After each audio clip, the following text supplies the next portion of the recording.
29. septembril 1944. aastal jõudis puiserannale väike mootorpaat nimega Titan. Rootsi päästjad hüüdsid pimeduses nimesid, kuid vastust ei tulnud. Eesti Vabariigi peaminister Otto Tief, kes oli seda paati oodanud 7 päeva ja 7 ööd, ei olnud enam rannas. Ta oli liikunud sisemaale, otsides toitu või turvalisemat peidupaika, sest iga tunni jooksul oli koerad tulnud lähemale. Paadile astus riigisekretär Helmut Maandi, kes kandis oma taskus väikest puust karpi. Selles karbis oli Eesti Vabariigi riigipitsat, ainus ese, mis tõestas eksiilvalitsuse legitiimsust. Kuid kus oli peaminister? Kus olid ministrid, kes olid andnud kõik, et hoida riiki elus veel üks päev, veel üks tund? 9 päeva hiljem, 10. oktoobril, arreteeris NKVD Otto Tiefi. Tema saatus oli otsustatud. Kuid üks küsimus jääb õhku rippuma, kas keegi tahtis, et ta jääks maha? Kas Eesti eliit ohverdas oma peaministri, et päästa riigipea? Ja kui jah, siis millise hinnaga osteti Jüri Uluotsa elu?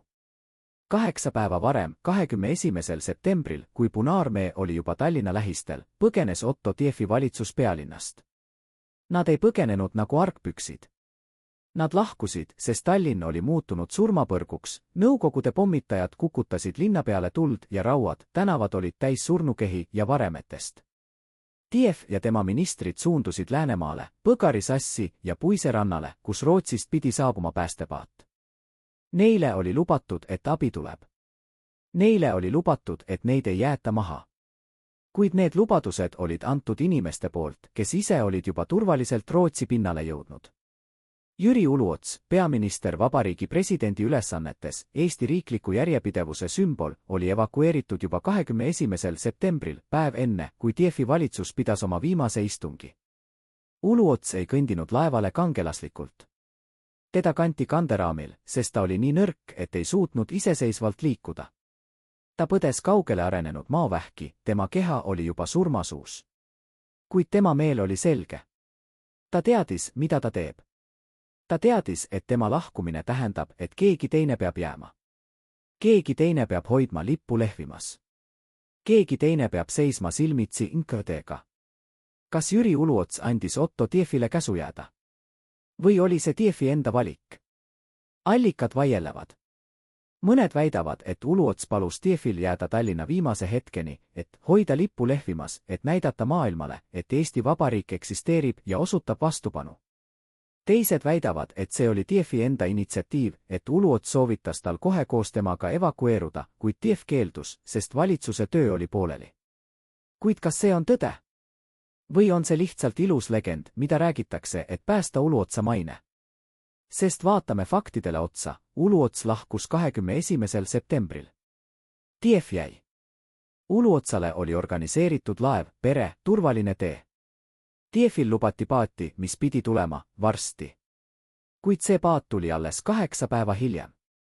8 päeva, mille jooksul Tief ja tema ministrid elasid nagu jahitud loomad, varjates end taludes, metsades, külmades ja pimedates palvemajas, kuulates, kuidas Punaarmee saapad tulevad iga päevaga lähemale. 8 päeva, mille jooksul nad said aru, et neid on unustatud. Et eliit on läinud. Et nemad on jäetud huntidele. 22. septembril pidas Tiefi valitsus oma viimase istungi. Mitte uhkes saalis, mitte Pika Hermanni tornivarjus, vaid Põgari sassi vennastekoguduse palvemajas, lihtsas, külmas, pimedas ruumis, kus ainsaks valguseks olid küünlad. Ministrid istusid pinkidel, mis olid mõeldud palvetajatele, mitte riigimeestele. Nad arutasid, mida teha, kui paat ei tule. Nad arutasid, kas üritada leida teisi põgenemisteid. Nad arutasid, kas jääda või minna. Kuid Otto Tief ei arutanud. Ta teadis juba oma saatust. Ta oli advokaat, vabadussõja veteran, mees, kes uskus seadusesse ja kohusesse. Ta oli andnud oma sõna, et täidab oma kohust lõpuni. Ja ta täitis seda. Isegi kui see tähendas surma. Isegi kui see tähendas, et tema nimi unustatakse ja tema ohvrit ei tunnustata. Sest kes mäletab Otto Tiefi? Kes mäletab meest, kes jäi, kui kõik teised läksid? Kes mäletab peaministrit, kes istus külmas palvemajas, oodates paati, mis ei tulnud, teades, et NKVD on juba teel? Kuid miks paat ei tulnud? Kas see oli lihtsalt kaos, kommunikatsioonikatastroof, sõjajuhus? Või oli seal midagi muud? August Rei, Eesti saadik Rootsis, püüdis meeleheitlikult organiseerida paate valitsuse päästmiseks.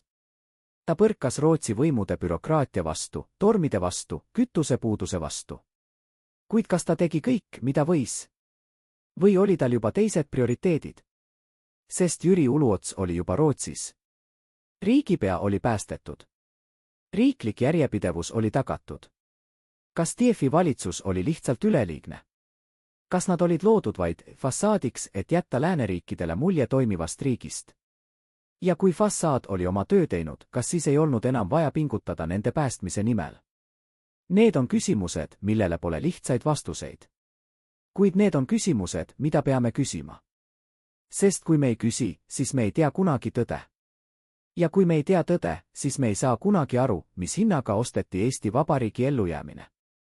Vaatame numbritele otsa. Jüri Uluotsa evakueerimiseks kasutatud laev võttis peale Uluotsa, tema pere ja lähikondlased. Kokku umbes 10–15 inimest. Paat TAN, mis pidi päästma TIEFi valitsuse, oli väike mootorpaat. Selle mahutavus oli umbes 10–12 inimest. TIEFi valitsuses oli üle 10 ministri, pluss nende abilised, pluss riigisekretär. Isegi kui kõik oleksid rannas olnud, kui paat lõpuks saabus, oleks tulnud teha ränki valikuid. Keda peale võtta? Keda maha jätta? Kes elab? Kes sureb? Need on küsimused, mida keegi ei taha küsida. Kuid need on küsimused, mis olid juba otsustatud enne, kui paat üldse teele läks. Sest kui Uluotsa jaoks oli organiseeritud laev, mis võttis peale kõik, keda vaja, siis TIEFi jaoks oli organiseeritud paat, mis ei mahtunud kõiki. Kas see oli juhus? Või oli see plaan? Helmut Maandi, riigisekretär, oli ainus TIEFi valitsuse liige, kes pääses 29. septembril paadiga, TAN Rootsi. Ta kandis endaga kaasa Eesti Vabariigi riigipitsatit, väikest eset, mis oli juriidiliselt hindamatu väärtusega. Ilma selleta ei oleks eksiilvalitsusel olnud legitiimsust. Ilma selleta oleks Eesti Vabariik olnud lihtsalt mälestus. Kuid miks Maandi? Miks mitte TIEF? Kas Maandi oli olulisem? Või oli ta lihtsalt õigel ajal õiges kohas? Või oli ta valitud juba enne, sest keegi teadis, et TIEF ei jõua? Need on küsimused, millele Maandi ise ei vastanud kunagi avalikult. Ta elas Rootsis, töötas eksiilvalitsuses, kandis riigipitsatit oma südames ja oma taskus. Kuid kas ta kandis ka süüd? Kas ta teadis, et tema pääsemine tähendas teiste surma? Kas ta kuulis öösel TIEFi häält, kes hüüab pimeduses, oodates paati, mis ei tule? Otto TIEF ei olnud loll, ta oli advokaat, mees, kes mõistis seadust ja poliitikat. Ta teadis, et kui Uluots on läinud, siis tema on jäänud. Ta teadis, et kui riigipea on päästetud, siis tema on ohverdatud. Kuid ta jäi ikkagi. Miks? Kas ta uskus, et paat tuleb? Kas ta uskus, et Rootsi ei jäta teda maha? Või teadis ta juba, et ta on märter, et tema saatus on otsustatud, kuid ta pidi täitma oma kohust lõpuni? Mõned allikad väidavad, et TIEF keeldus põgenemast enne, kui valitsuse töö on tehtud. Teised väidavad, et ta ei saanud põgeneda, sest talle ei antud võimalust. Kuid tõde on kuskil vahepeal. Tõde on see, et Otto TIEF oli mees, kes uskus Eesti Vabariiki rohkem kui oma ellu. Ja see usk tappis ta. 10. oktoobril 1944. aastal arreteeris NKVD Otto TIEFi. Ta ei olnud enam rannas. Ta ei oodanud enam paati. Ta oli liikunud sisemaale, püüdes leida teisi põgenemisteid, varjates end taludes, aidates isegi talutöödel, olles riietatud lihtsaks maameheks. Kuid NKVD leidis ta.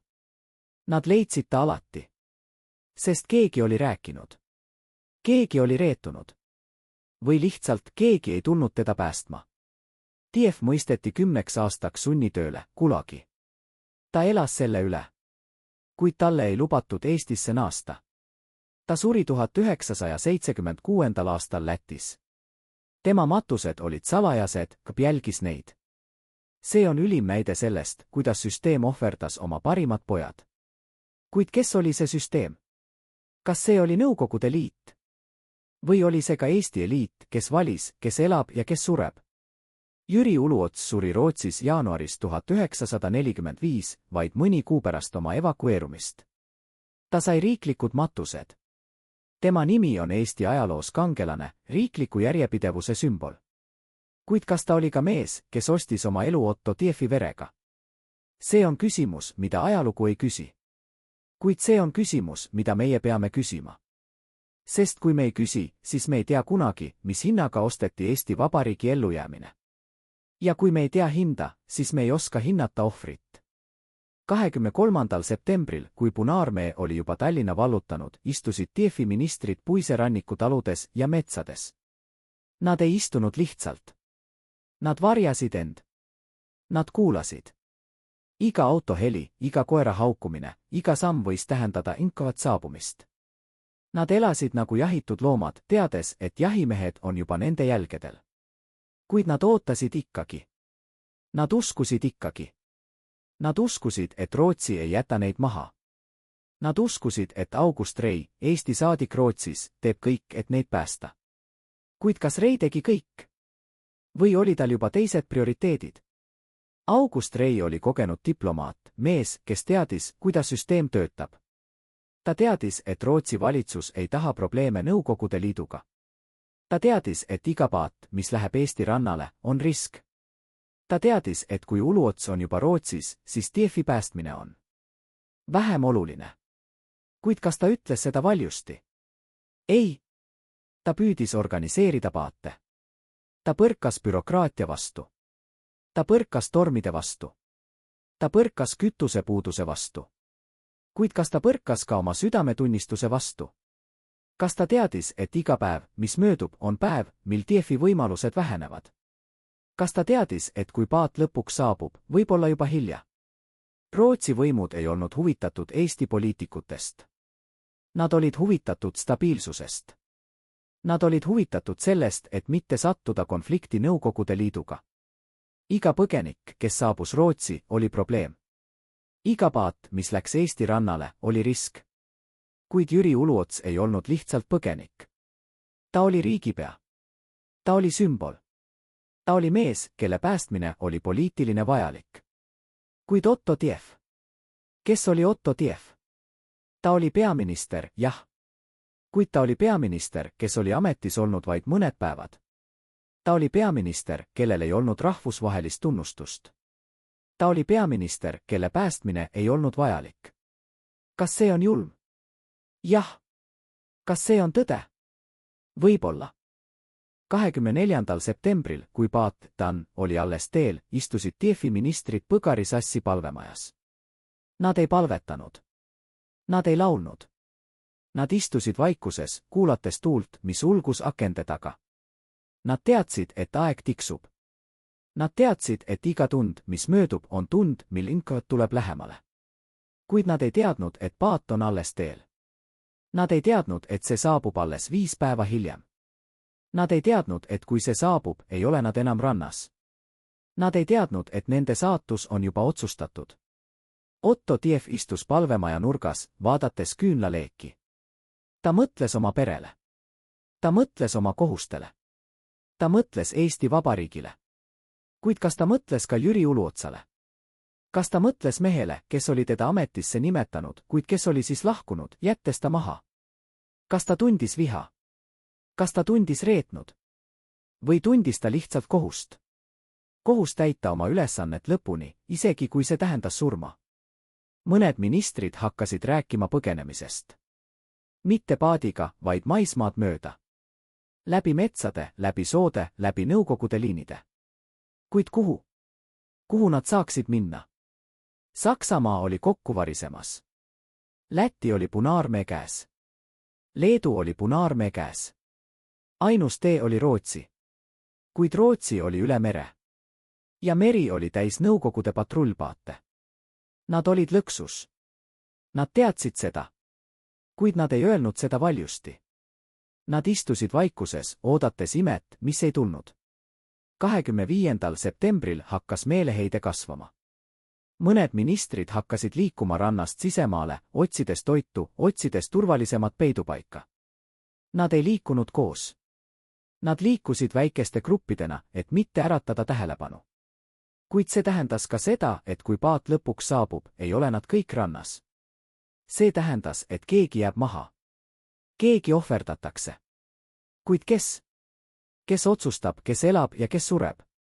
Otto Tief jäi rannale kauem kui teised. Ta uskus, et paat tuleb. Ta uskus, et Rootsi ei jäta teda maha. Kuid iga päevaga, mis möödus, kasvas tema kahtlus. Kas keegi üldse teab, et nad on siin? Kas keegi üldse hoolib? Või on nad juba unustatud, jäetud, ohverdatud? 26. septembril kuulis Tief esimest korda Nõukogude patrullide häält. Nad olid lähedal. Nad otsisid. Nad teadsid, et keegi on siin. Tief liikas sisemaale, varjates end talus, kus üks vana naine andis talle leiba ja piima. Ta ei küsinud, kes ta on, ta teadis. Kõik teadsid. Kuid keegi ei rääkinud. Veel mitte. Kuid kui kaua see kestab? Kui kaua enne, kui keegi räägib? Kui kaua enne, kui info tuleb? 27. septembril oli Tief juba sisemaal, kaugel rannast. Ta ei kuulnud enam merd. Ta ei näinud enam horisonti. Ta oli metsas, külmas, märjas, üksi. Kuid ta ei olnud veel alla andnud. Ta uskus ikkagi. Ta uskus, et kui ta jääb ellu veel üks päev, veel üks tund, siis võib-olla paat tuleb. Võib-olla keegi tuleb. Võib-olla ta ei ole unustatud. Kuid ta oli unustatud. Mitte täielikult, kuid piisavalt. Sest kui paat Dan lõpuks 29. septembril Puiserannale saabus, ei olnud Otto Tief seal. Ta oli sisemaal, otsides toitu, otsides turvalisemat peidupaika, otsides lootust, mida ei olnud. Ja kui Helmut Maandi astus paadile, kandis ta endaga kaasa riigipitsatit, kuid mitte peaministrit. Kas ta otsis Tiefi? Kas ta hüüdis tema nime? Või teadis ta juba, et Tief ei tule? Või teadis ta juba, et Tief on ohverdatud? 10. oktoobril, kui Inkord Otto Tiefi arreteeris, ei olnud ta enam peaminister. Ta oli lihtsalt mees, kes oli püüdnud täita oma kohust. Mees, kes oli uskunud Eesti Vabariiki rohkem kui oma ellu. Mees, kes oli jäetud maha, unustatud, ohverdatud. Kuid kas ta oli ka mees, kes oli reetud? Vaatame faktidele otsa. Jüri Uluots evakueeriti 21. septembril. Otto Tief arreteeriti 10. oktoobril. Vahepeal oli 19 päeva. 19 päeva, mille jooksul Tief ootas paati, mis pidi tulema, varsti. 19 päeva, mille jooksul ta elas nagu jahitud loom, varjates end, oodates, uskudes. 19 päeva, mille jooksul keegi oleks võinud teda päästa. Kuid keegi ei päästnud. Miks? Kas see oli lihtsalt kaos? Kommunikatsioonikatastroof? Sõjajuhus? Või oli seal midagi muud? Kas keegi otsustas, et Tiefi päästmine ei ole vajalik?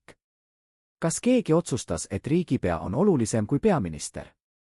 Kas keegi otsustas, et Eesti Vabariigi juriidiline keha, Uluots, on väärt selle füüsilise keha, Tiefi valitsus, ohverdamist?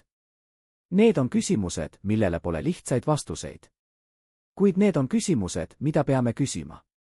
Sest kui me ei küsi, siis me ei tea kunagi tõde. Ja kui me ei tea tõde, siis me ei saa kunagi aru, mis hinnaga osteti Eesti Vabariigi ellujäämine. Otto Tief mõisteti 10 aastaks sunnitööle. Ta saadeti Gulagi, kus ta elas üle külma, nälga, vägivalla. Ta elas üle, kuid ta ei pääsenud kunagi vabasse maailma. Talle ei lubatud Eestisse naasta. Ta suri 1976. aastal Lätis, olles endiselt vang, endiselt eksiilis, endiselt unustatud. Tema matused olid salajased. KGB jälgis neid. Tema nimi oli keelatud. Tema ohver oli unustatud. Kuid kas tema ohver oli ka asjatu? Kas tema surm oli tähendusetu? Või oli see hind, mis tuli maksta, et Eesti Vabariik elaks edasi? Kas Jüri Uluotsa päästmine oli väärt Otto Tiefi ohverdamist? Kas riikliku järjepidevuse säilitamine oli väärt ühe mehe elu? Need on küsimused, millele igaüks meist peab ise vastama. Kuid enne kui me vastame, peame me teadma fakte.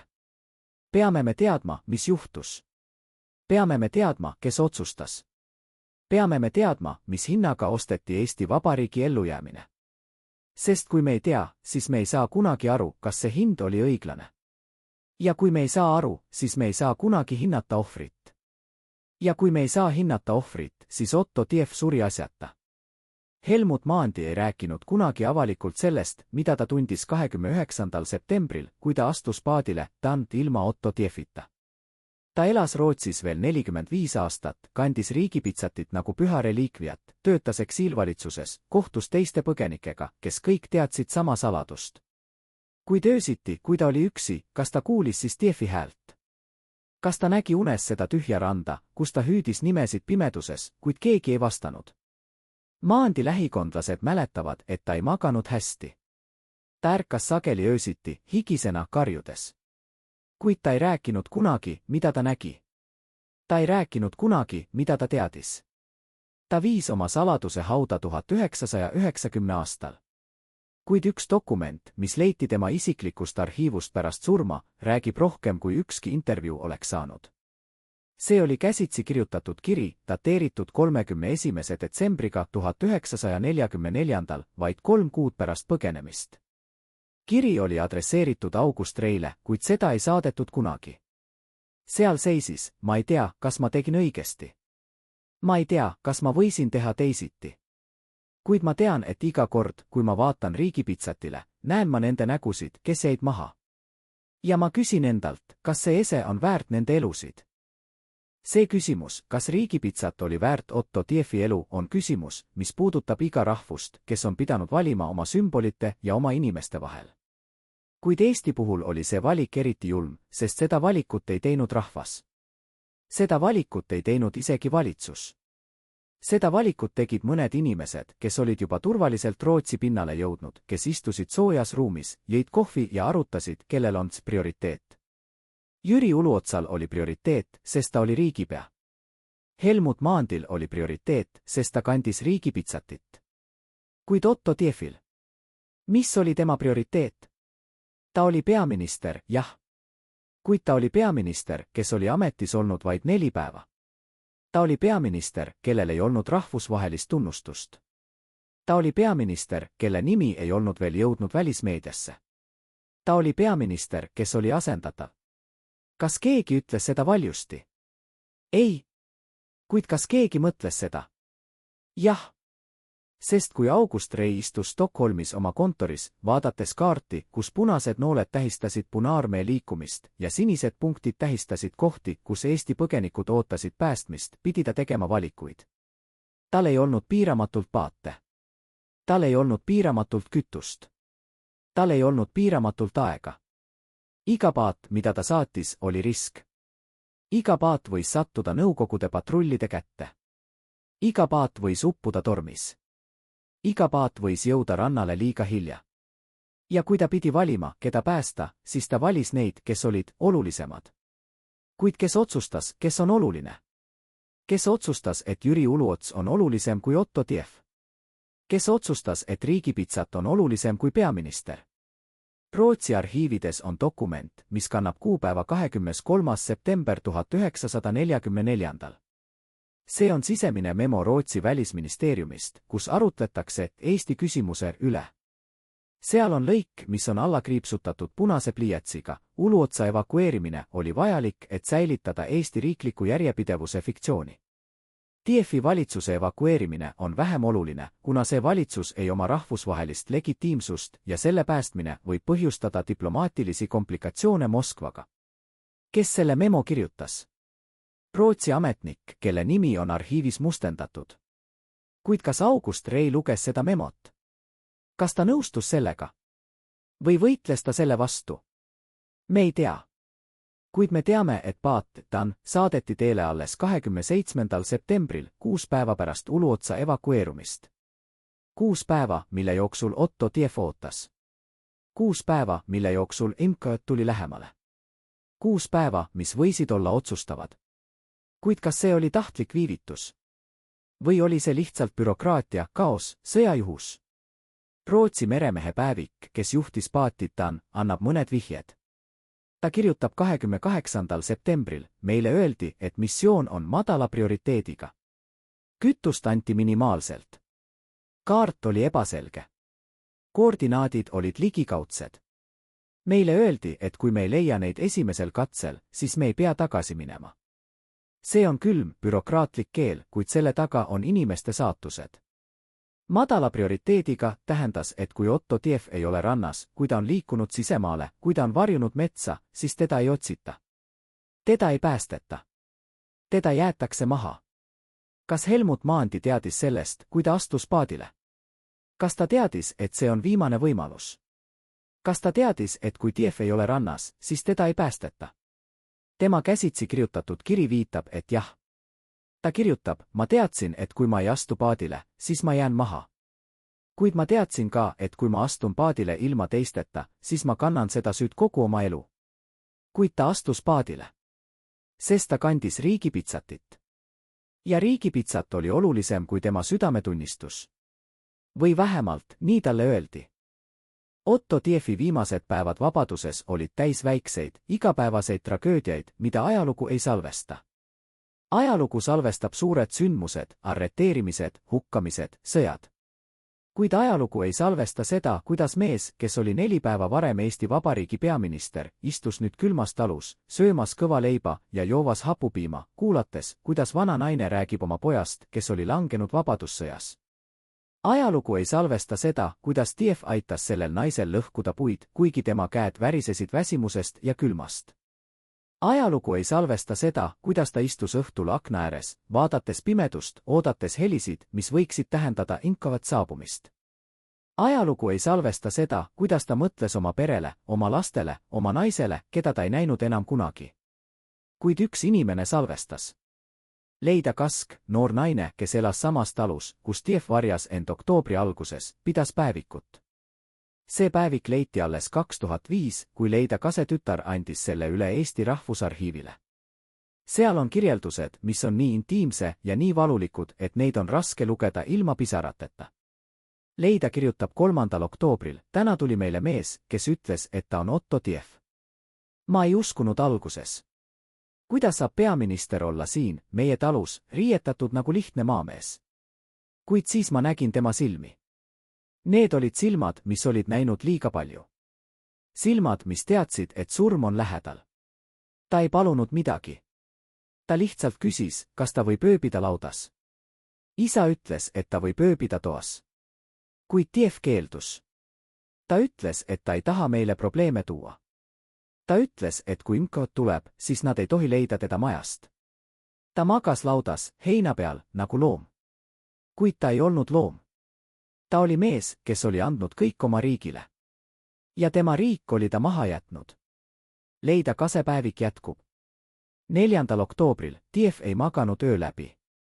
Ma kuulsin, kuidas ta liikus laudas, kuidas ta köhis. Hommikul, kui ma viisin talle piima, nägin ma, et ta oli kirjutanud midagi paberile. Ta küsis, kas ma saan selle kellelegi anda. Ma küsisin, kellele. Ta ütles, et kellelegi, kes viib selle Rootsi.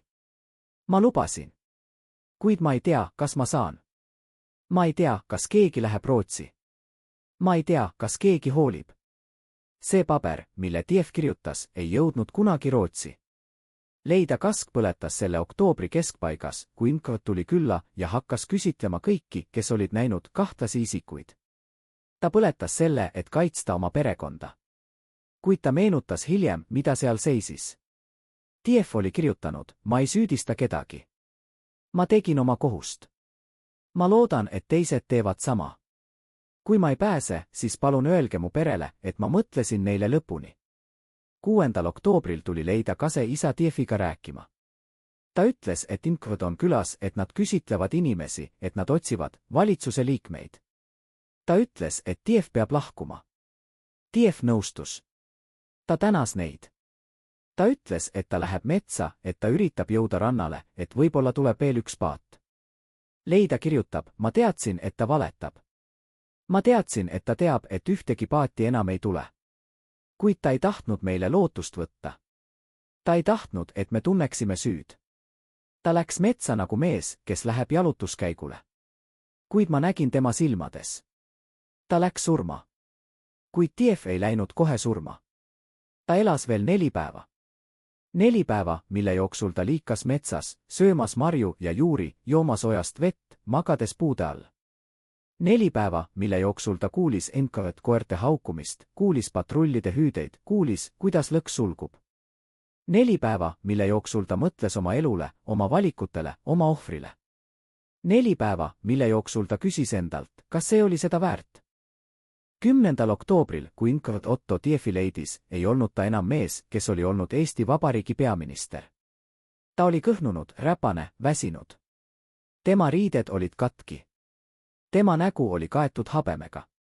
Tema käed olid kriimustatud ja veretanud. Kuid tema silmad olid endiselt selged.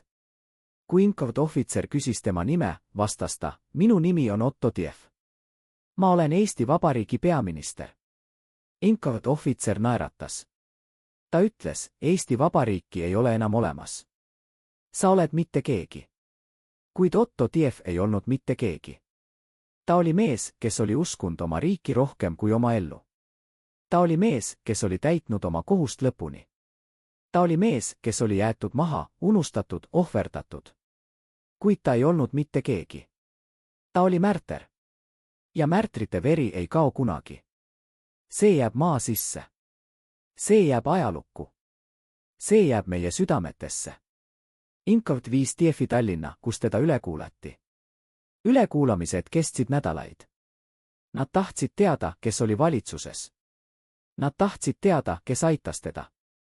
Nad tahtsid teada, kus on teised. Kuid Tief ei rääkinud. Ta ei reetunud kedagi. Ta kandis oma saladused nagu ristikandja kannab risti. Ja iga kord, kui nad lõid teda, iga kord, kui nad ähvardasid teda, iga kord, kui nad lubasid talle vabadust, kui ta räägib, vastas ta sama, minu nimi on Otto Tief. Ma olen Eesti Vabariigi peaminister.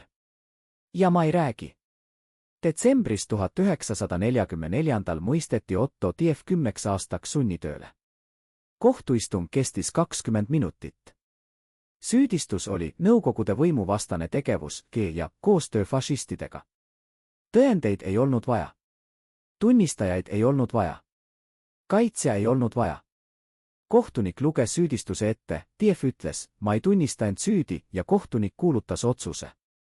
10 aastat. 10 aastat Gulagis, kus külm tapab aeglasemalt kui kuul, kuid sama kindlalt.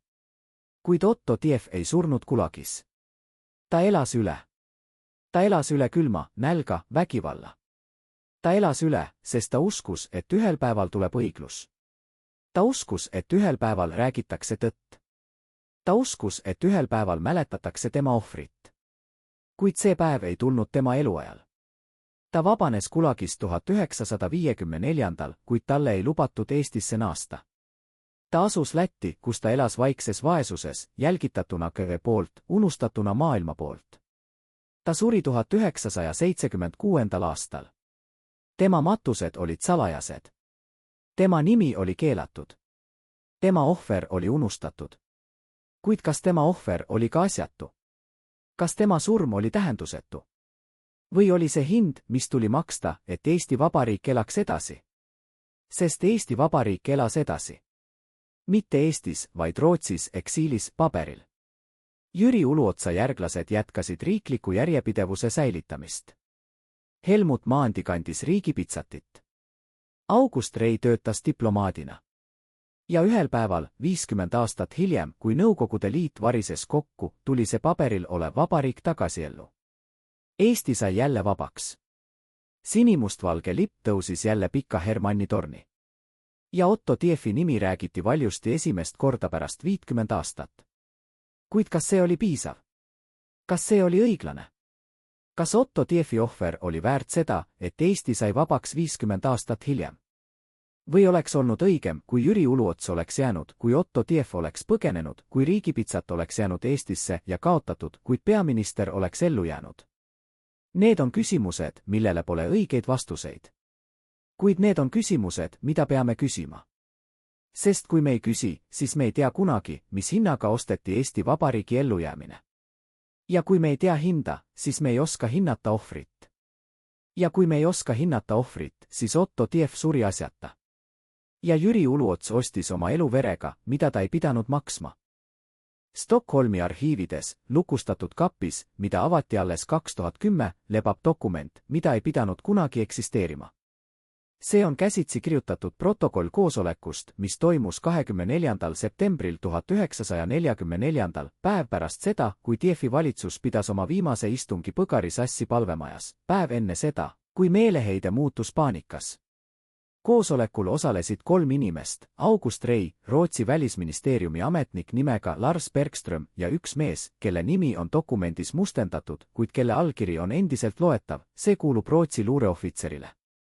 Protokoll on lühike, vaid 2 lehekülge, kuid iga lause on nagu noatera. Seal seisab, otsustati, et täiendavad evakueerimismissioonid Eesti rannikule on ebapraktilised ja poliitiliselt riskantsed. Uluotsa evakueerimine on täitnud oma eesmärgi. Järelejäänud isikud ei oma piisavat poliitilist väärtust, et õigustada Rootsi neutraalsuse ohtu seadmist. Ja siis käsitsi lisatud märkus allservas, kirjutatud teise käekirjaga, Rei protestis. Talle selgitati, et otsus on lõplik. Kas August Rei teadis, kui ta istus selles koosolekus, et ta allkirjastab Otto Tiefi surmaotsuse? Kas ta teadis, et iga minut, mida ta veedab selles soojas, valgustatud ruumis, on minut, mida Otto Tief veedab külmas, pimedas metsas, oodates abi, mis ei tule kunagi? Rei enda päevikud, mis avaldati 1996, annavad vastuse. Ta kirjutab 25. septembril, ma ei suuda magada. Ma näen nende nägusid. Ma kuulen nende hääli. Nad usuvad, et ma teen kõik, et neid päästa. Kuid ma ei saa teha kõike. Mul ei ole võimu. Mul ei ole ressursse. Mul on ainult süütunne, mis kasvab iga tunniga. Kuid Rei ei lahkunud ametist. Ta ei teinud avalikku protesti. Ta ei läinud ajakirjandusse. Ta jätkas oma tööd, kandis oma süüd nagu raskust, mis muutus iga päevaga raskemaks, kuni see lõpuks murdis ta. Rootsi luure teadis täpselt, kus Otto Tief oli. Neil olid agendid Eestis, neil olid raadioühendused vastupanuliikumisega, neil olid kaardid, kus olid märgitud kõik kohad, kus valitsuse liikmed varjasid end. Kuid nad ei teinud midagi. Miks? Sest iga päästmisoperatsioon oli risk. Risk, et Nõukogude Liit saab teada. Risk, et Rootsi neutraalsus seatakse kahtluse alla. Risk, et Stalin otsustab, et Rootsi ei ole enam neutraalne, vaid vaenlane. Ja mis on ühe Eesti peaministri elu väärt võrreldes Rootsi julgeolekuga? Mis on ühe mehe elu väärt võrreldes miljonite rootslaste eluga? See on külm, pragmaatiline arvutus, mida tehakse sõja ajal iga päev. Kuid see ei tee seda vähem julmaks. Ja see ei tee Otto Tiefi surma vähem tarbetuks. Kuid oli veel üks põhjus, miks Rootsi ei saatnud rohkem paate. Põhjus, millest ei räägita avalikult, kuid mis on arhiivides selgelt näha. Rootsi valitsus kartis, et kui nad päästaksid Tiefi valitsuse, siis nad peaksid tunnustama seda valitsust. Ja kui nad tunnustaksid seda valitsust, siis nad peaksid tunnustama, et Eesti Vabariik eksisteerib. Ja kui nad tunnustaksid, et Eesti Vabariik eksisteerib, siis nad peaksid tunnustama, et Nõukogude Liit okupeerib Eestit ebaseaduslikult. Ja see oleks tähendanud diplomaatilist konflikti Moskvaga. Jüri Uluots oli erand. Ta oli riigipea, ta oli sümbol, ta oli mees, kelle päästmine oli vajalik, et säilitada fiktsiooni. Kuid Otto Tief. Ta oli peaminister, keda ei tunnustatud. Ta oli mees, kelle päästmine oleks tähendanud tunnustamist. Ja Rootsi ei tahtnud tunnustada. Seega Otto Tief pidi surema. Mitte seetõttu, et ta oli süüdi. Vaid seetõttu, et ta oli ebamugav.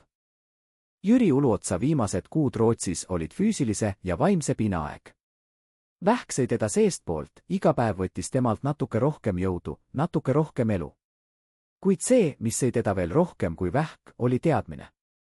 Teadmine sellest, mida ta oli teinud. Teadmine sellest, keda ta oli maha jätnud. Uluotsa isiklik arst, doktor Erik Lindström, pidas üksikasjalikku meditsiinilist päevikut. See päevik on täis kirjeldusi Uluotsa füüsilisest seisundist, kaalulangus, valu, unetus, palavik. Kuid seal on ka kirjeldusi tema vaimsest seisundist. Lindström kirjutab 3. novembril 1944. Patsient ei räägi palju, kuid kui ta räägib, kordab ta üht nime, Otto Tief. Ta küsib, kas keegi on kuulnud temast. Ta küsib, kas ta pääses. Ma ei tea, mida vastata. Ma ei tea, kas ta pääses. Kuid ma näen patsiendi silmist, et ta teab juba vastust. Uluots teadis. Ta teadis, et Otto Tief ei pääsenud. ta teadis, et paat Tant jõudis liiga hilja. ta teadis, et TF jäi maha. kuid kas ta teadis ka, miks? kas keegi rääkis talle sellest koosolekust 24. septembril? kas keegi rääkis talle, et Rootsi otsustas, et TFi päästmine ei ole piisavalt oluline? me ei tea. kuid me teame, et Uluots ei surnud rahus. Lindström kirjutab 21. detsembril, patsient on delirioosses seisundis. ta räägib eesti keeles, ma ei saa aru. kuid ta karjub üht nime, TF. ta karjub, ma ei pidanud minema. ma ei pidanud teda jätma. ta nutab. ma ei ole kunagi näinud meest, kes on nii lähedal surmale, nutmas nii meeleheitlikult. Jüri Uluots suri 8. jaanuaril 1945. tema matused olid riiklikud, tema kirst oli kaetud sinimustvalge lipuga, tema hauakõned olid täis kiitust ja austust. kuid üks inimene ei osalenud matustel. August Rei oli haige. või vähemalt, nii ta ütles. tõde oli see, et ta ei suutnud vaadata Uluotsa kirstule, teades, et see mees kandis oma hauda süüd, mida ta ei pidanud kandma. süüd, mis kuulus neile, kes otsustasid, kes elab ja kes sureb. süüd, mis kuulus süsteemile, mis hindas inimesi nende poliitilise väärtused järgi. kuid Uluotsa surm ei olnud lõpp. see oli algus. sest nüüd, kui riigipea oli surnud, pidi keegi teine võtma tema koha. ja see keegi oli kes? mitte Otto Tief, sest Otto Tief oli NKVD kätes. mitte ükski Tiefi valitsuse liikmetest, sest enamik neist oli kas arreteeritud või surnud. järele jäid need, kes olid põgenenud varem. Need, kes olid olnud piisavalt olulised, et neid päästa. Need, kes kandsid nüüd Eesti Vabariigi nime, kuid kes kandsid ka süüd nende eest, kes jäid maha. Eksiilvalitsus jätkas. aastakümneid. Nad pidasid koosolekuid, nad väljastavad deklaratsioone, nad esindavad riiki, mida ei eksisteeri. kuid iga kord, kui nad kogunesid, oli seal üks tühi tool. Otto Tiefi tool. mees, kes pidi olema seal, kuid kes jäeti maha. mees, kelle ohver võimaldas neil olla seal, kuid kelle nime nad ei julgenud öelda liiga valjusti, sest see oleks tähendanud tunnistamist. Tunnistamist, et nad jätsid ta maha. Tunnistamist, et nad valisid oma elu tema elu ees. Tunnistamist, et nad on elus tänu tema surmale. 1954. aastal, kui Otto Tief vabanes Gulagist, oli ta 65 aastat vana, kuid ta nägi välja nagu 80. Tema keha oli katki, tema tervis oli hävitatud, tema vaim oli murtud. kuid üks asi oli endiselt terve, tema mälu. ta mäletas kõike.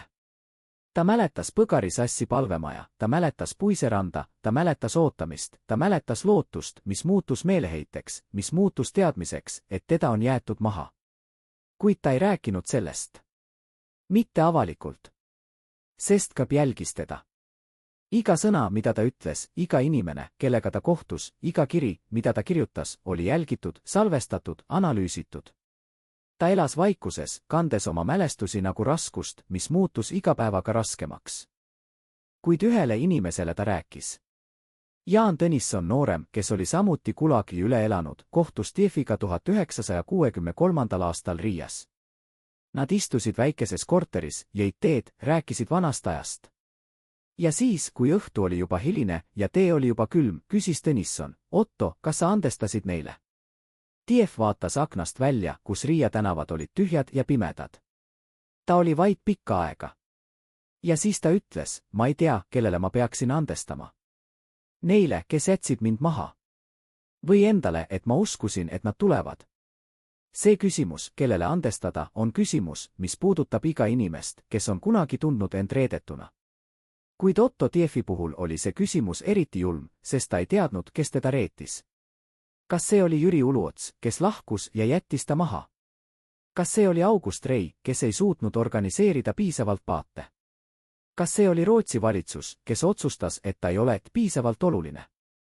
või oli see lihtsalt saatus, sõda, kaos, juhus? Tief ei teadnud. ja see teadmatus sõi teda rohkem kui ükski füüsiline valu. 1976. aastal, kui Otto Tief suri, ei olnud tema matustel peaaegu kedagi. mõned vanad sõbrad, mõned endised kaasvõitlejad, mõned inimesed, kes mäletasid veel vana Eestit. kuid mitte kedagi eksiilvalitsusest. mitte kedagi Rootsist. Mitte kedagi, kes oleks võinud öelda, me vabandame. Me jätsime sind maha. Me ohverdasime sind. Ja me kanname seda süüd. Tiefi haud on Riias, väiksel kalmistul, kus kasvavad umbrohi ja unustus. Tema hauakivil seisab Otto Tief, 188911976, Eesti Vabariigi peaminister. Kuid seal ei seisa seda, mida seal peaks seisma, mees, kelle ohver võimaldas Eesti Vabariigil ellu jääda. Mees, kelle surm osteti Jüri Uluotsa eluga. Mees, keda ei unustatud, vaid keda ei julgetud mäletada. Kuid nüüd, kui Eesti on jälle vabaks saanud, kui sinimustvalge lipp lehvib jälle Pika Hermanni torni, kui me räägime oma kangelastest ja oma märtritest, peame me küsima, kes oli suurem kangelane. Jüri Uluots, kes kandis riikliku järjepidevuse koormat oma viimastel kuudel, kes suri Rootsis, teades, et ta jättis maha mehi, kes usaldasid teda. Või Otto Tief, kes jäi, kui kõik teised läksid, kes kandis oma kohust lõpuni, kes ohverdas oma elu, et Eesti Vabariik võiks elada edasi paberil, eksiilis, lootuses. Need on küsimused, millele pole lihtsaid vastuseid. Kuid need on küsimused, mida peame küsima. Sest kui me ei küsi, siis me ei tea kunagi tõde. Ja kui me ei tea tõde, siis me ei saa kunagi aru, mis hinnaga osteti Eesti Vabariigi ellujäämine. Ja kui me ei saa aru hinnast, siis me ei oska hinnata ohvrit. Ja kui me ei oska hinnata ohvrit, siis Otto Tief suri asjata. Ja Jüri Uluots ostis oma elu verega, mida ta ei pidanud maksma. Ja meie, kes elame vabas Eestis, me kanname seda pärandit, seda süüd, seda kohustust mäletada mõlemat. Mäletada nii seda, kes läks, kui ka seda, kes jäi. Mäletada nii seda, kes pääses, kui ka seda, kes ohverdati. Sest lõpuks ei ole küsimus selles, kes oli õigel. Küsimus on selles, kas me oleme väärt nende ohvrit. Kas me oleme väärt seda, et Otto Tief suri külmas Gulagis, et Jüri Uluots suri süütundes Rootsis, et Helmut Maandi kandis riigipitsatit kogu oma elu nagu ristikandja kannab risti? Kas me mäletame neid? Kas me austame neid? Või oleme me unustanud, nagu unustati Otto Tief, kui ta suri Riias, üksi, vaesuses, vaikuses? Need on küsimused, millele igaüks meist peab ise vastama. Kuid enne kui me vastame, peame me teadma tõde. Kogu tõde. Mitte ainult ilus legend kangelastest, kes põgenesid ja päästsid riigi. Vaid ka julm tõde nendest, kes jäid maha, kes ohverdati, kes unustati. Sest ainult siis, kui me teame kogu tõde, saame me hinnata kogu ohvrit. Ja ainult siis, kui me hindame kogu ohvrit, oleme me väärt vabadust, mille eest nad maksid. 30 aastat pärast Otto Tiefi surma, 1996. aastal, avati Stockholmis väike näitus pealkirjaga Eesti tee vabadusele. Seal olid fotod, dokumendid, isiklikud esemed nendelt, kes olid hoidnud riikliku järjepidevuse leeki põlemas läbi 50 aasta eksiili. Seal oli Jüri Uluotsa portree, tema allkirjaga dokumendid, tema prillid. Seal oli Helmut Maandi kantud riigipitsat, väike puust karp, mis oli rännanud läbi tormide ja aastate. Kuid seal oli ka üks ese, mida peaaegu keegi ei märganud. Väike, kulunud nahast rahakott, mille silt ütles lihtsalt, kuulus Otto Tiefile. Leitud tema arreteerimise kohas 1944. aastal. Kes selle rahakoti Rootsi tõi? Kuidas see üldse säilis? Kes hoidis seda 50 aastat, oodates päeva, mil seda saab näidata? Need küsimused jäid vastuseta. Kuid rahakoti olemasolu ise oli vastus. Vastus küsimusele, kas keegi mäletas? Jah. Keegi mäletas. Keegi kandis seda mälu läbi kõigi nende aastate, läbi vaikuse, läbi hirmu, läbi süütunde. See keegi oli naine nimega Helmi Rand. Ta oli olnud üks neist, kes aitas Tiefi valitsuse liikmeid varjata Läänemaal septembris 1944. Ta oli andnud neile toitu, riideid, peavarju.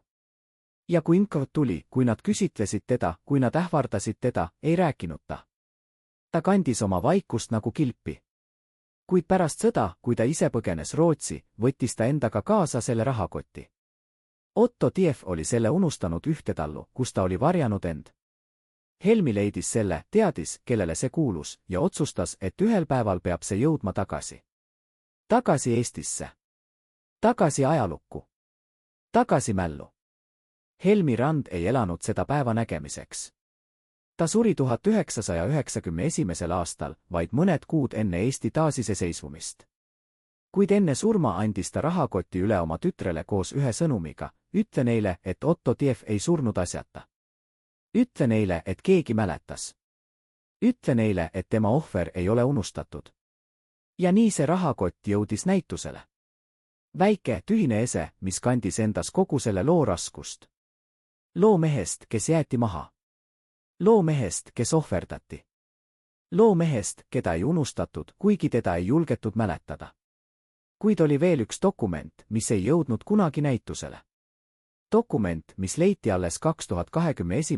aastal, kui Rootsi luurearhiivid avati osaliselt avalikkusele. See oli raport, dateeritud 10. oktoober 1944, täpselt samal päeval, kui Otto Tief arreteeriti. Raport oli kirjutatud Rootsi luureohvitseri poolt, kes oli Eestis, kes jälgis sündmusi, kes teadis täpselt, mis toimus. Raportis seisab: objekt Tief arreteeriti täna kell 13:30. Arreteerimise viis läbi NKVD-üksus, mida juhtis major Petrov. Tief ei osutanud vastupanu. Tema viimased sõnad enne paeki sisenemist olid: öelge Uluotsale, et ma täitsin oma kohust. Arreteerimise tunnistajaks oli kohalik elanik, kes hiljem küsitlemise käigus kinnitas, et Tief teadis, et ta arreteeritakse. Ta oleks võinud põgeneda metsa, kuid ta ei teinud seda. Ta ootas. Küsimusele, miks ta ootas, vastas tunnistaja: ta ütles, et ta ei taha, et süütud inimesed kannataksid tema pärast. See raport muudab kõike. See tähendab, et Otto Tief ei jäänud maha, sest ta ei jõudnud paadile. Ta jäi maha, sest ta valis jääda. Ta teadis, et NKVD otsib teda. Ta teadis, et iga päev, mida ta veedab varjatuna, on päev, mil kohalikud elanikud, kes teda aitavad, on ohus. Ta teadis, et kui ta põgeneb metsa, siis NKVD hakkab küsitlema kõiki, piinab kõiki, arreteerib kõiki, kes võisid teda aidata. Ja ta ei tahtnud seda. Ta ei tahtnud, et süütud inimesed kannataksid tema pärast. Seega ta ootas. Ta lasi end arreteerida. Ta ohverdas ennast, et päästa teised. Kuid kas keegi teadis sellest? Kas Jüri Uluots teadis, et Otto Tief ei jäänud maha, vaid valis jääda? Kas August Rei teadis? Kas Helmut Maandi teadis? Me ei tea. Kuid me teame, et see raport oli Rootsi luure käes juba oktoobris 1944. See tähendab, et keegi teadis. Keegi luges seda. Keegi otsustas, et seda ei tohi avalikustada. Miks? Sest see oleks tähendanud tunnistamist. Tunnistamist, et Otto Tief ei olnud ohver, vaid kangelane. Tunnistamist, et tema ohver oli suurem kui Jüri Uluotsa ohver. Tunnistamist, et mees, keda jäeti maha, oli tegelikult mees, kes valis jääda. Ja see oleks tähendanud küsimust: kui Tief valis jääda, siis miks Uluots valis minna? See küsimus on liiga ohtlik. Liiga ebamugav. Liiga julm. Sest see küsimus ei puuduta ainult Uluotsa. See puudutab kõiki, kes põgenesid. Kõiki, kes valisid oma elu teiste elu ees. Kõiki, kes kandsid riikliku järjepidevuse koormat, kuid kes kandsid ka süüd nende eest, kes jäid maha. Ja kui me küsime seda küsimust, siis me peame küsima ka, kas nad tegid õigesti. Kas riikliku järjepidevuse säilitamine oli väärt Otto Tiefi elu? Kas paberil olev vabariik oli väärt inimese ohvrit? 1991. aastal, kui Eesti taasiseseisvus, kui sinimustvalge lipp tõusis jälle Pika Hermanni torni, kui tänavad täitusid inimestega, kes laulsid ja nutsid ja uskusid, et lõpuks on õiglus võitnud, oli seal üks vana mees, kes ei laulnud. Ta seisis kõrvale, vaatas, vaikis. Tema nimi oli Jaan Tõnisson noorem, sama mees, kes oli kohtunud Otto Tiefiga 1963. aastal Riias, kes oli kuulnud Tiefi küsimust: ma ei tea, kellele ma peaksin andestama. Nüüd, kui Eesti oli vaba, kui kõik rääkisid kangelastest ja võitudest, küsis Tõnisson endalt, kas Otto Tief andestaks. Kas ta vaataks seda lippu, seda rahva hulka, seda vabadust ja ütleks, see oli seda väärt? Või vaataks ta ja ütleks, kuid mis hinnaga? Tõnisson ei teadnud vastust. Kuid ta teadis, et see küsimus peab olema küsitud. Seega ta kirjutas kirja Eesti Vabariigi presidendile. Kirjas ta palus, et Otto Tiefi nimi rehabiliteeritaks, et tema ohver tunnustataks, et tema haud Riias saaks Eesti lipu. Kiri jäi vastuseta. Mitte seetõttu, et keegi ei hoolinud. Vaid seetõttu, et keegi ei teadnud, kuidas vastata. Sest Otto Tiefi tunnustamine tähendaks küsimust, miks teda ei tunnustatud varem? Miks tema nimi oli vaid 50 aastat? Miks tema ohver oli unustatud? Ja need küsimused viivad tagasi sinna, kuhu keegi ei taha minna, tagasi puise rannale, tagasi paadile, tagasi valikule, kes elab ja kes sureb. Kuid ajalugu ei lase end vaikida. Ajalugu tuleb alati tagasi.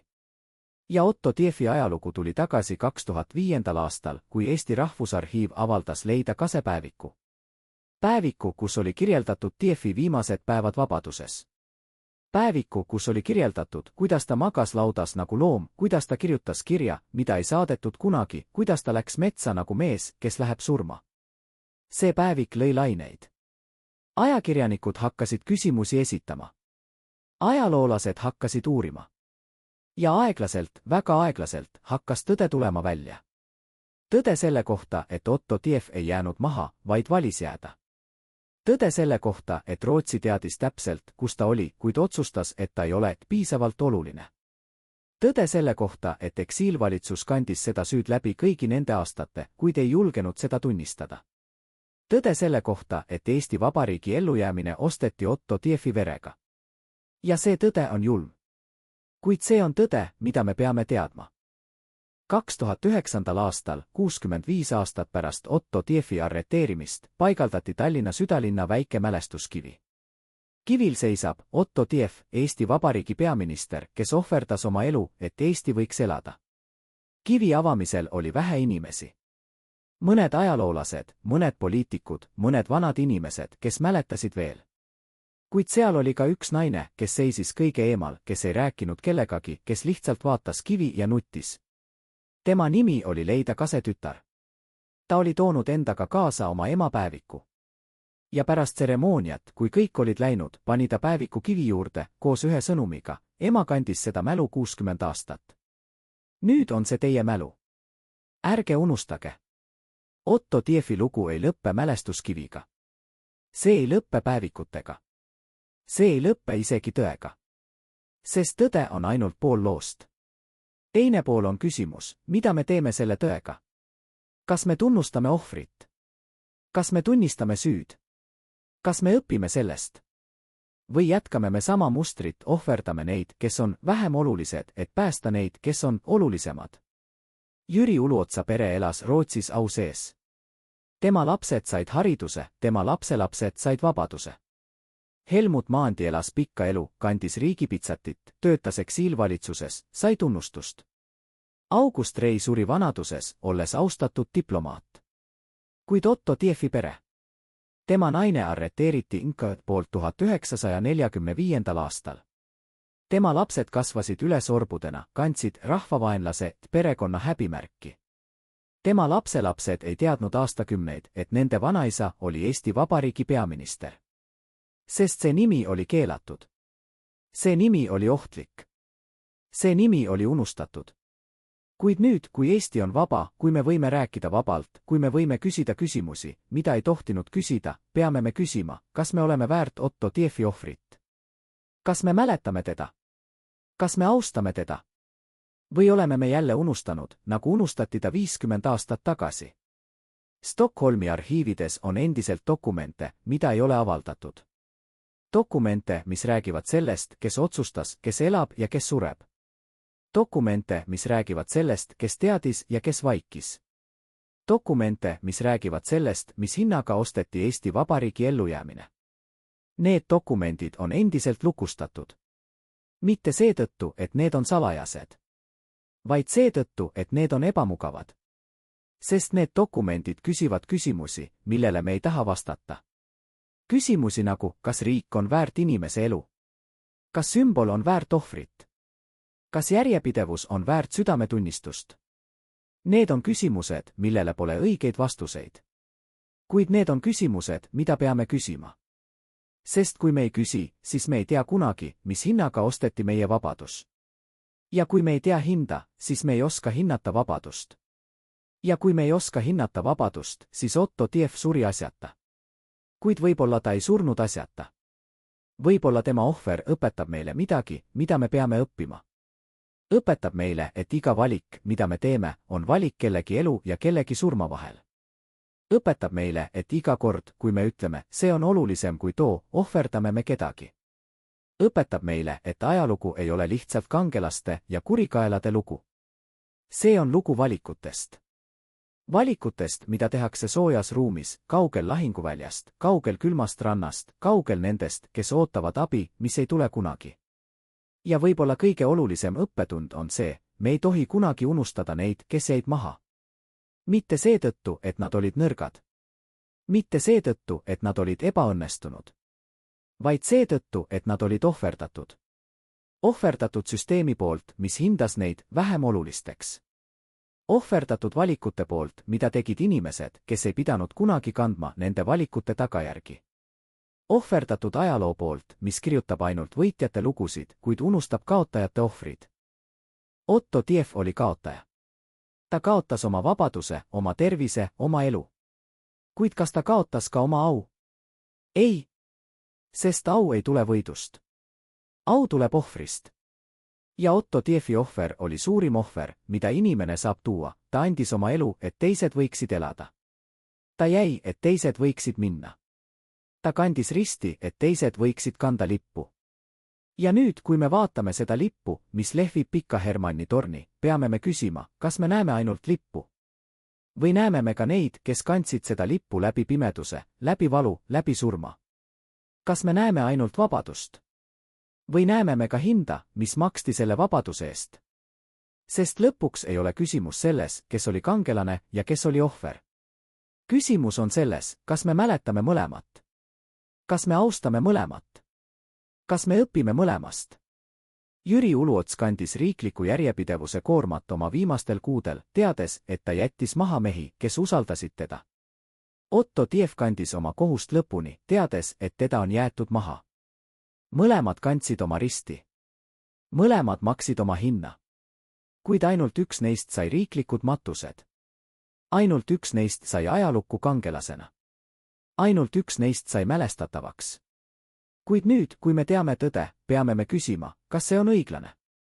Kas see on õige? Kas me saame muuta seda? Vastus on jah. Me saame mäletada. Me saame austada. Me saame õppida. Me saame tagada, et Otto Tiefi nimi ei unustata enam kunagi. Et tema ohver tunnustatakse. Et tema lugu räägitakse. Et tema küsimus, ma ei tea, kellele ma peaksin andestama, saab vastuse, meile. Andesta meile, et me unustasime. Andesta meile, et me ei julgenud mäletada. Andesta meile, et me valisime mugavuse tõe ees. Kuid kas Otto Tief andestaks? Me ei tea. Sest ta ei ole enam siin, et vastata. Kuid võib-olla tema vaikus on vastus. Vaikus, mis ütleb, ärge küsige andestust minult. Küsige seda endilt. Küsige, kas te olete väärt ohvrit, mida ma tõin. Küsige, kas te mäletate. Küsige, kas te õpite. Küsige, kas te ei tee kunagi enam sama viga. Ja see on küsimus, mis jääb õhku rippuma. Küsimus, millele igaüks meist peab ise vastama. Küsimus, mis ei lase meil kunagi unustada, et vabadus ei ole tasuta. Et iga vabadus on ostetud kellegi ohvriga. Et iga lipp, mis lehvib, on märgitud kellegi verega. Otto Tiefi veri. Jüri Uluotsa pisarad. Helmut Maandi süütunne. August Rei unetus. Leida Kase vaikus. Kõik need ohvrid, kõik need valikud, kõik need küsimused, need on hind, mis maksti selle eest, et me võime täna elada vabas Eestis. Kuid kas me oleme seda hinda väärt? See on küsimus, millele ajalugu ei vasta. Selle peame vastama meie. Oma tegudega. Oma mäluga.